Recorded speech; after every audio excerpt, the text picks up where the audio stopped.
Onse Vader wat in die hemel is, laat uw naam geheilig word. Laat uw koninkryk kom, laat uw wil geskied. Soos in die hemel net so ook op die aarde.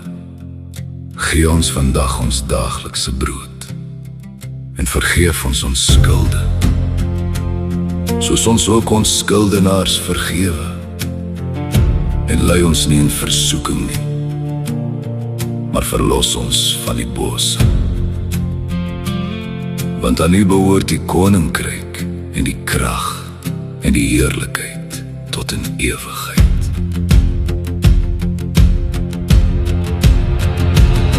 Aan die koning van die eeuwe, kom ons nou met lof en eer. U wat was en U wat is, U heers vir altyd, altyd meer. Onverganklik hoog verhewe, geen begin en ook geen eind. U alleen bly staan vir ewig, elke knie sal U erken. Ons lig ons hande, ons buig neer. Daar is geen ander naam soos U, o Heer. Aan die koning van die eeuwe, aan die Here van alle tyd, kom die Heer en al die heerlikheid, tot in ewigheid, tot in ewigheid. Onsienlik maar toch naby ons, alleen wyse God so groot. Aan U behoort die lof vir ewig, U regeer van troon tot troon. Geen duisternis kan U bedek nie, geen mag kan teen U op bly staan. Sterre, oseane, berge, roep uit dat U naam bestaan. Elke asem wat ons inhaal, is genade uit U hand.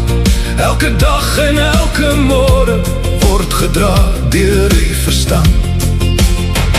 Ons lig ons hande, ons buig neer.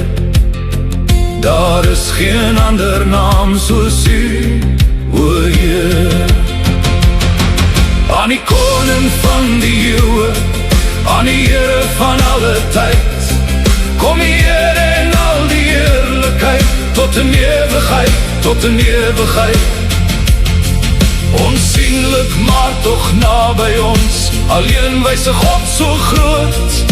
Aan U behoort die lof vir ewig, U regeer van troon tot troon. Amen, amen, laat dit wees. U is waardig, koning Heer. Amen, amen, laat het klink. Van geslag tot geslag, weer meer. Aan die koning van die eeuwe,